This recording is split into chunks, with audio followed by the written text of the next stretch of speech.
வாழ்க வையகம், வாழ்க வையகம், வாழ்க வளமுடன். வாழ்க வையகம், வாழ்க வையகம், வாழ்க வளமுடன். குரு வாழ்க, குருவே துணை. மன்றத்திற்கு ஏன் தொடர்ந்து வர வேண்டும் அப்படிங்கிற கேள்விக்கு சாமிஜி அவருடைய பதில், குடும்பமாக எளிய முறை குண்டலினி யோக பயிற்சியில் மக்கள் ஈடுபட்டு அறிவின் முழுமை பெற வேண்டும். நம் மன்றத்தில் சிலர் துரிய நிலை, துரியாதீத நிலை பெற்ற பின் மன்றத்திற்கு வாரந்தோறும் வருவதை நிறுத்தி கொள்கின்றனர். இதனால் அவர்கள் பின்னர் பெற வேண்டிய முழு பயனையும் பெற முடியாமல் போகின்றது. நாள்தோறும் குளிக்கிறோம். ஒரு நாள் குளிக்காவிட்டால் அழுக்கும் வியர்வையும் நாற்றமும் உண்டாகின்றன. நாள்தோறும் குளித்து கொண்டே இருந்தால்தான் உடல் சுத்தமாக இருக்கும்.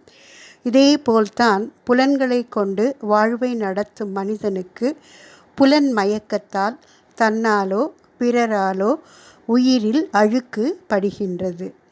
அந்த அழுக்கு உடல் நோய், உள்ள களங்கம் இவையாக மாறுகின்றன.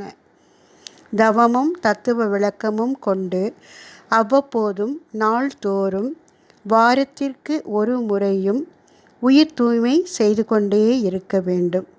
கூட்டு தவம், அருள் உரை, ஆற்றல் அல்லது கேட்டல் என்பவை மூலம் மனவளக்கலை மன்ற உறுப்பினர்கள் வாரந்தோறும் ஒரு குறிப்பிட்ட இடத்தில் ஒன்று கூடி உயிர் தூய்மை செய்து கொண்டே இருக்க வேண்டும்.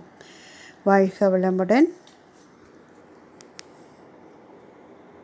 கை வேதாத்திரியம் அமுதம் சேனலுக்கு இதுவரைக்கும் சப்ஸ்கிரைப் பண்ணின அனைத்து அன்பர்களுக்கும் மிக்க நன்றி. வாழ்க வளமுடன். அனைவரும் வேதாத்திரிய தத்துவங்களை உலகறிய செய்வோம். இந்த சேனலை உங்கள் அன்பர்கள் அனைவருக்கும் ஷேர் செய்து பயன்பெறுங்கள். நன்றி. வாழ்க வளமுடன்.